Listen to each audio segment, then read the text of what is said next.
Bismillahirrahmanirrahim. Welcome to my channel. Today's our topic is cell cycle.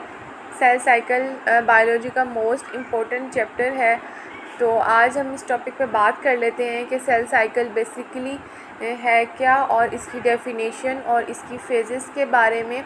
तो first of all मैं सबसे पहले आप सबसे ये बात क्लियर करूँगी कि जो मैंने अपनी फ़र्स्ट लाइन में लिखा है, basic characteristics of life is reproduction, कि लाइफ का की जो बेसिक करेक्टरिस्टिक्स है वो रिप्रोडक्शन है। आप सबको इस बारे में आइडिया है कि जो एक लाइफ का एक फ़ेज़ चल रही है, तो उस फेज़ में भी एक हर ये चीज़ के जो ना वो एक साइकिल होते हैं।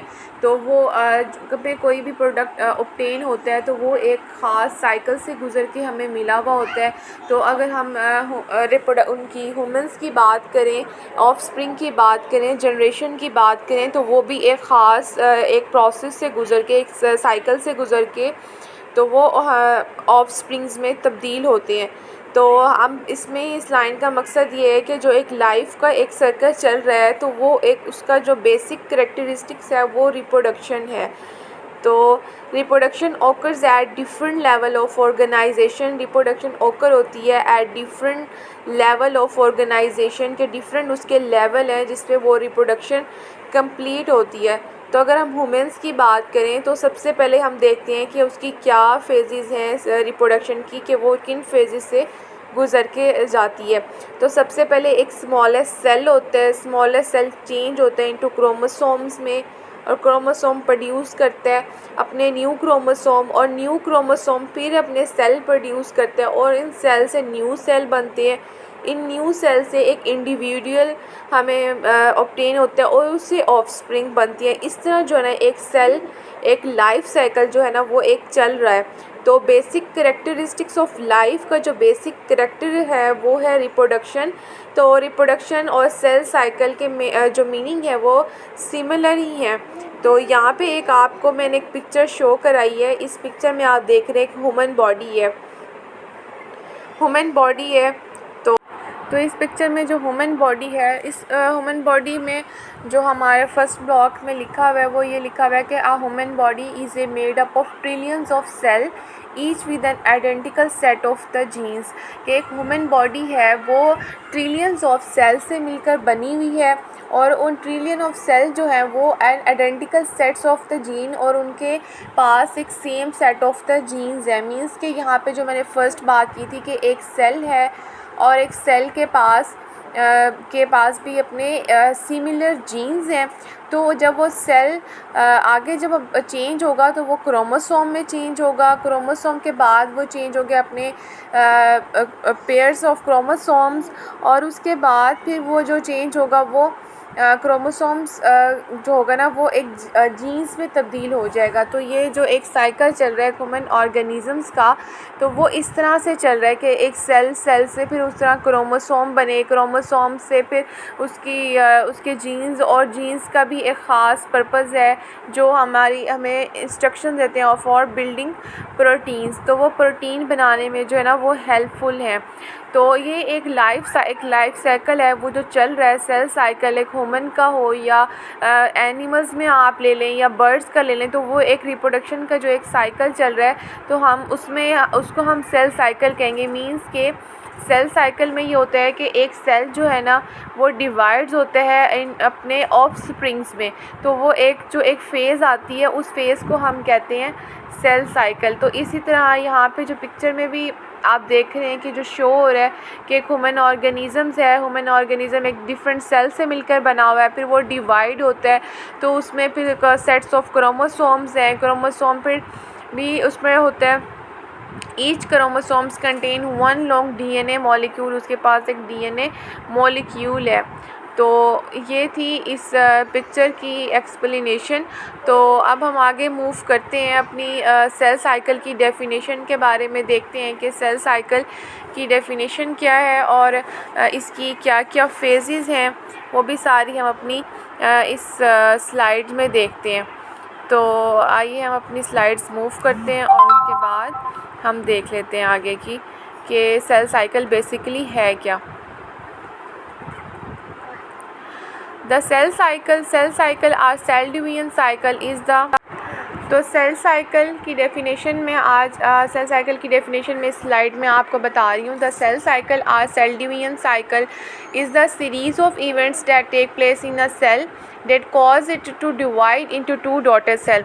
द सेल साइकिल को हम सेल डिवीजन साइकिल भी कहते हैं, जिसमें सेल डिवाइड होता है और इस सीरीज़ ऑफ इवेंट्स है, एक ऐसी सीरीज़ है जिसमें सेल जो है वो डिवाइड होता है इनटू टू डॉटर सेल। तो यहाँ पे एक पिक्चर में एक पेरेंट सेल है और पेरेंट सेल डिवाइड हो रहे हैं अपने टू डॉटर सेल में। तो यहाँ पे भी एक सेल साइकिल ही हुआ ना कि एक सेल है वो डिवाइड हो रहा है अपने ऑफ स्प्रिंग में या वो डिवाइड्स हो रहे हैं अपने डॉटर सेल में। तो यहाँ पे भी एक सेल साइकिल ही है। तो ये एक पिक्चर मैंने आपको बताई है, तो इसमें ये बताएंगे कि जो है ना यहाँ पे भी एक सेल साइकिल चल रहा है। तो हम अपनी स्लाइड को आगे मूव करते हैं और उसके बाद हम नेक्स्ट देखते हैं कि जो सेल साइकिल है, सेल साइकिल की फेजेस कौन कौन सी हैं। तो सेल साइकिल की जो फेजेस हैं, इसकी जो मेजर टू फेजेस हैं वो इंटरफेज़ और माइटोटिक फेज़ है। तो इसकी बेसिकली टू फेजेस हैं और उसके बाद इनकी आगे इसमें ब्रांचेस हैं, वो सब फेजेस हैं उनकी। तो सेल साइकिल की पहले two phases M phase and interphase. M phase को हम माइटोटिक फेज़ भी कहते हैं और इसको हम एम फेज़ कहते हैं और ये इंटरफेज़। तो आगे ये एम फेज़ और इंटरफेज़ मज़ीद डिवाइड्स हो रही हैं अपनी सब फेजेस में। और उनके सब फेजेस कौन कौन सी हैं? उनके सब फेजेस हैं माइटोसिस और साइटोकाइनेसिस। ये डिवाइड्स हो रहे हैं, एम फेज़ डिवाइड्स हो रही हैं, तो ये इसकी टू फेजेस हैं। और इंटरफेज़ जो मज़ीद डिवाइड हो रहा है अपनी फेजेस में, तो वो है G1 phase, S phase and G2 phase.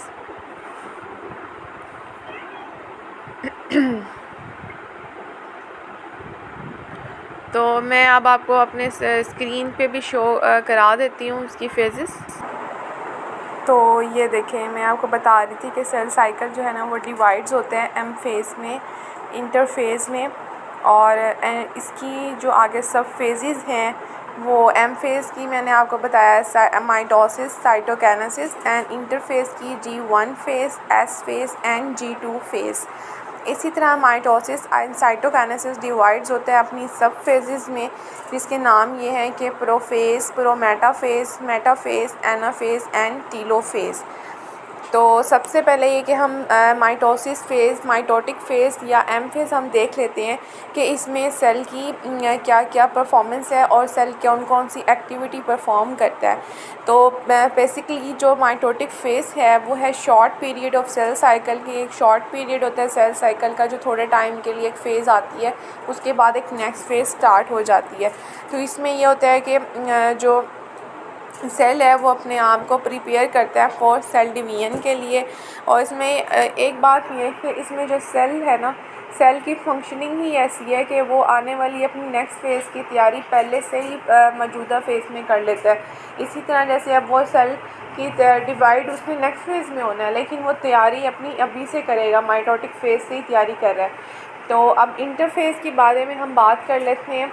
In interface में मेटाबॉलिक एक्टिविटी जो है वो सेल की बहुत ज़्यादा हाई हो जाती है और वो परफॉर्म करते हैं वेरियस फंक्शन। और इसी तरह यहाँ इस फेज़ में भी ऐसे ही होना है कि वो इंटरफेस में कुछ ऐसे फंक्शन परफॉर्म करेगा जो इसको नीड होगी अपने नेक्स्ट स्टेप में।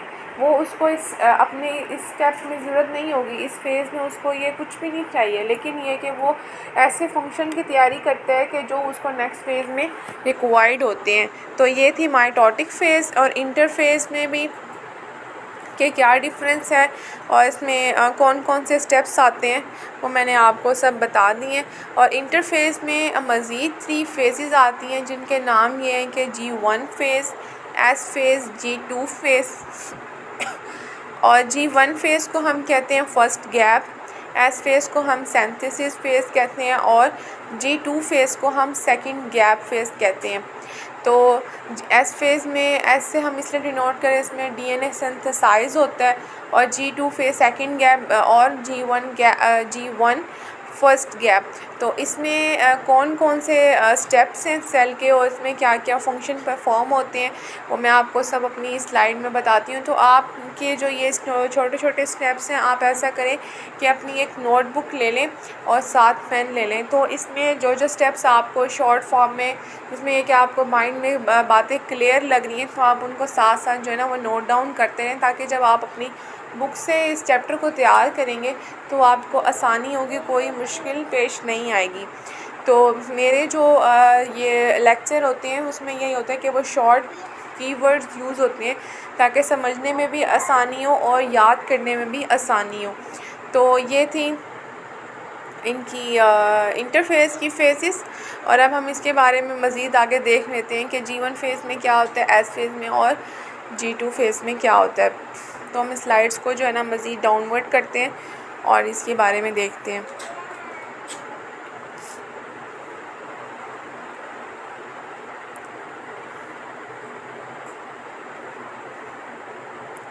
तो ये अब आपको एक ग्राफ सा नज़र आ रहा है। तो इस ग्राफ में देखें, इसमें कुछ स्टेप्स हैं, G1 phase, S phase, G2 phase और M फेज़। अब G1 फेज़ का जो एक टाइम है वो ज़्यादा है, S फेज़ का कम है उससे, G2 फेज़ का उससे कम, M फेज़ का उससे कम। तो G1 फेज़ जो है ना ये थोड़ा सा टाइम इसमें है। और G1 फेज़ में एक्चुअली होता क्या कि उसमें ग्रोथ, सेल की ग्रोथ होगी। S फेज़ DNA इसमें सिंथेसाइज होगा और फेज़ में DNA सिंथेसाइज होगा। और G2 फेज़ में growth and preparation of for mitosis. And M phase में सेल डिवाइड्स होगा।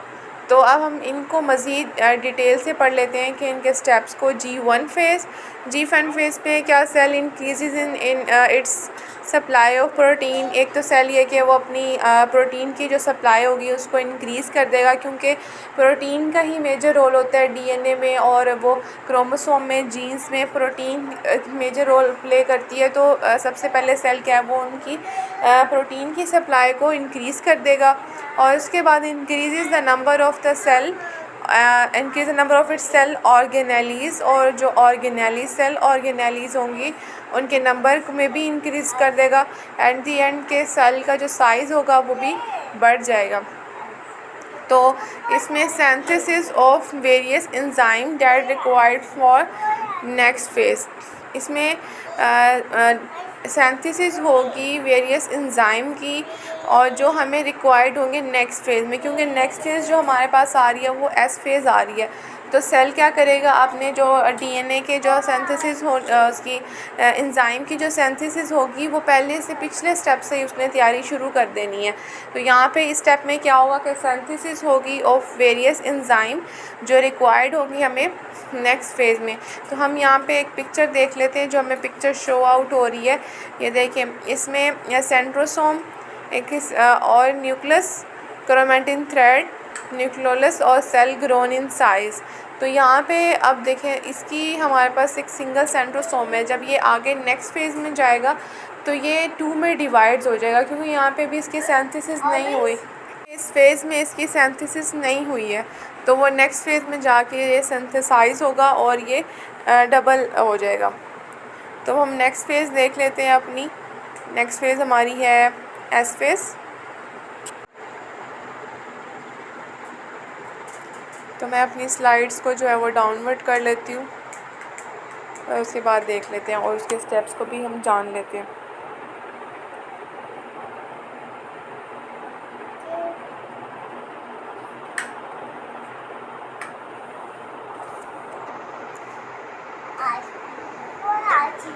अब ये हमारी जो नेक्स्ट फेज़ है S फेज़।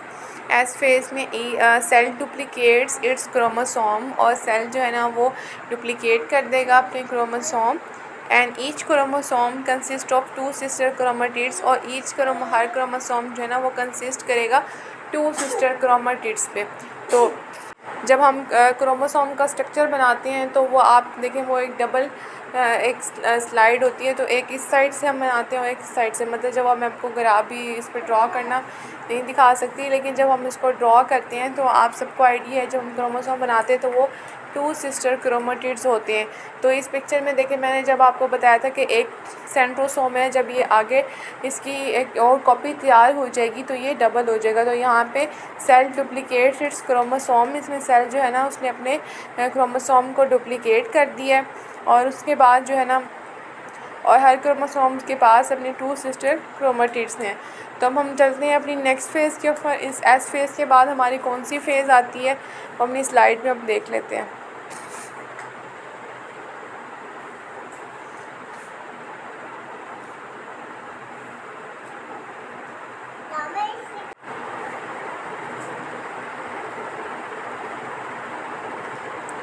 तो ये मैं स्लाइड नीचे कर लेती हूँ।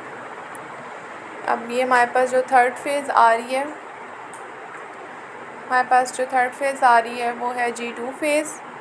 और G2 फेज़ में कौन कौन से फंक्शनिंग होती है सेल की। इसमें सेल जो है प्रिपेयर्स करता है प्रोटीन को, जो असेंशियल होती हैं for mitosis and mainly for the production of spindle fibres. तो इसमें भी ऐसे ही है कि सेल जो है ना अपने उसने प्रिपेयर किए हैं प्रोटीन्स को, जो एसेंशियल होगी माइटोसिस के लिए। उसमें ये क्या था कि उसने आपने आपको पिछले स्टेप में डीएनए की वो सिंथेसिस करा था, क्या था कि वो उसमें क्या था कि वो सिंथेसिस कर लेता था अपने नेक्स्ट आने वाले स्टेप के लिए। इसी तरह यहाँ पे भी उसने सेल ने प्रिपेयर किया प्रोटीन को, जो उसको एसेंशियल होगी माइटोसिस के लिए। तो G2 फेज़ के बाद हमारे पास फेज़ आती है कि वो इसमें G0 फेज़, लेकिन उससे पहले ये होता है कि सेल इंटर्स हो जाता है डिवीजन फेज़ में, एम फेज़ में, जिसमें सेल डिवाइड्स होता है इनटू 2 डॉटर सेल।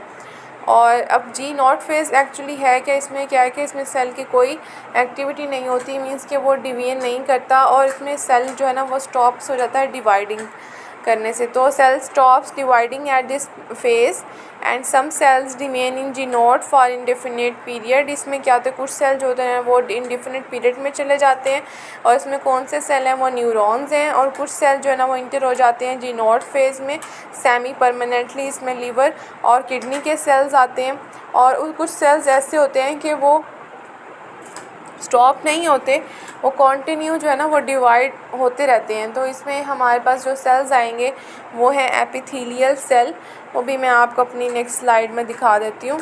तो ये जो है ना, अगर आपने अपने टेस्ट में बताना है, तो अगर आप इसको पॉइंट्स के सूरत में लिखेंगे तो आपके मार्क्स अच्छे आएंगे। तो ये भी एक अच्छा तरीका होता है प्रेजेंट करने का, और इसमें जब आपके शॉर्ट क्वेश्चन आते हैं तो भी आपको अच्छा क्लियर हो जाता है कि इस स्टेप में क्या क्या बात करने के बजाय इसके कि आप उसको ग्राफिकली लिखने के।